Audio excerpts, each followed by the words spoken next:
Ok. Pessoal, é muito importante nós entendermos que toda frase que utiliza um verbo é chamada de oração. No caso, a frase Ana comprou pães é uma oração. Nós temos aqui o verbo comprou. Quando nós temos uma oração, sempre precisamos dividir essa oração em dois termos essenciais, ou então duas partes essenciais, que é o sujeito e o predicado. Quando nós queremos saber quem é o sujeito, nós perguntamos para o verbo, quem fez aquela determinada ação ou acontecimento. Quem comprou pães? A resposta é Ana. Nesse caso, Ana é o sujeito da oração. Todo o restante da frase é o predicado. Muito importante lembrarmos sempre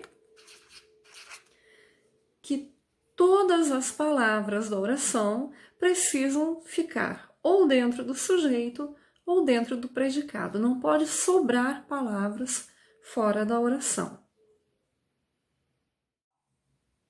É muito comum confundirmos o sujeito com o nome de pessoa que apareça na frase. Não cometa esse erro. O sujeito pode não ser uma pessoa. Veja a frase. A árvore dá frutos. Perguntamos para o verbo. Quem dá frutos? E ele nos responde, a árvore. Muito importante, a árvore. O a não pode ficar de fora do sujeito dessa oração. Pessoal, quando o sujeito tem apenas uma palavra principal, como no caso, a árvore, a palavra principal é árvore. Essa palavra principal, nós chamamos ela de núcleo do sujeito. No caso da frase acima, Ana já é uma palavra sozinha. Fica ainda mais fácil de declarar que ela é o núcleo. Quando a oração tem um sujeito com apenas um núcleo, é o caso das duas frases, nós chamamos esse sujeito de sujeito simples.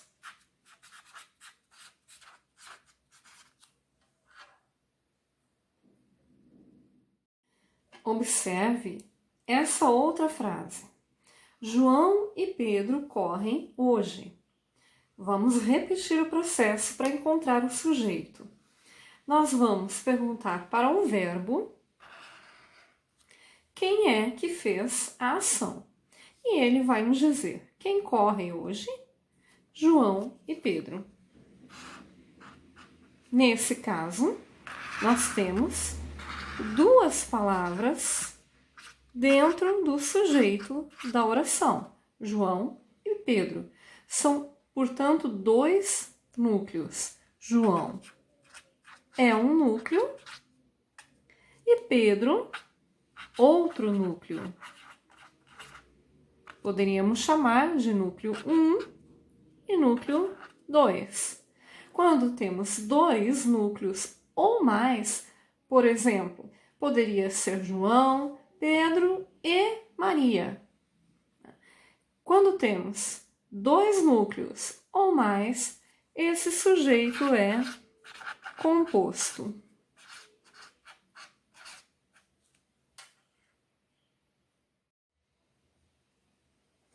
Temos aqui nessa oração um outro caso.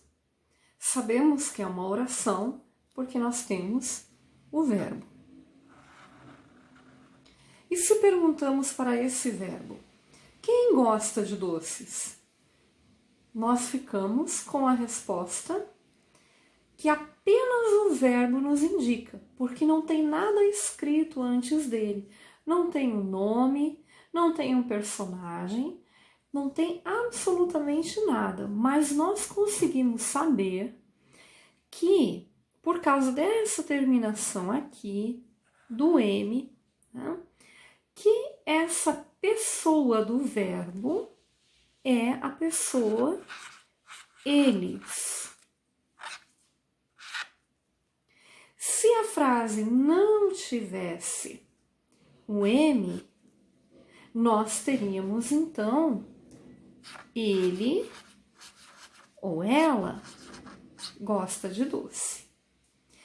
Bom, pessoal, o verbo nos disse que são eles, porém, nós não conhecemos quem são eles.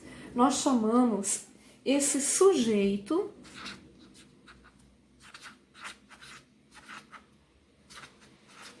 de indeterminado.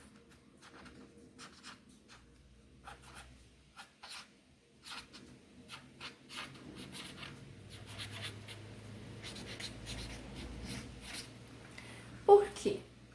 Eu sei que ele existe, né? Pode ser substituído por eles ou pelo pronome ele ou ela, mas eu não consigo determinar exatamente quem são essas pessoas. Coloquei um caso parecido para vocês verem aqui. Vou para casa. Agora eu também tenho um verbo. Quando eu pergunto para esse verbo quem vai para casa, ele me dá uma resposta aqui oculta, escondida, né, que diz que sou eu. Eu vou. Porque eu não falo no dia a dia ele vou, nós vou.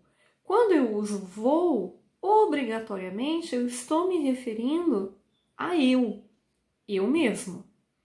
Nesse caso, eu sei quem é o sujeito, eu posso determinar. Nós chamamos isso de sujeito oculto ou elíptico.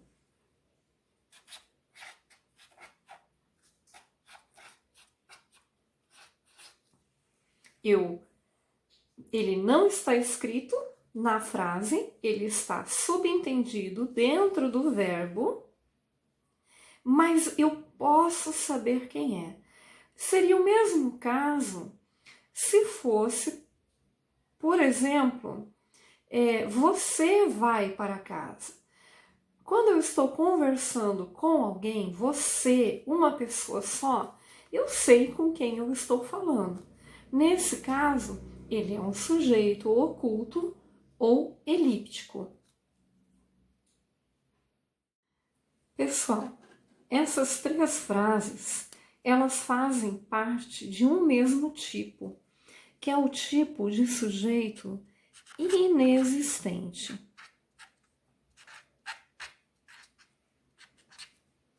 Ou então, sem sujeito. Olha lá. Faz 3 horas. De novo, começa no verbo. Faz. Chove muito. Ó, o verbo chove. Havia outra prova. Havia. São os nossos verbos. Eles estão aqui representando o seguinte. Um tempo decorrido é o primeiro tipo, faz 3 horas. Ou então, chove muito, um fenômeno da natureza. Ou ainda o verbo haver no sentido de existir. Existia outra prova para fazer, por exemplo. Quando nós temos esses 3 casos, nós não conseguimos identificar um sujeito, nem que nós façamos a pergunta. Veja como que a pergunta perde o sentido. O que faz 3 horas? Não tem como eu perguntar quem faz 3 horas. O tempo faz 3 horas? Fica muito abstrato. Quem chove muito? A chuva? É muito estranho fazer essas perguntas. Por isso, esse sujeito, ele é inexistente.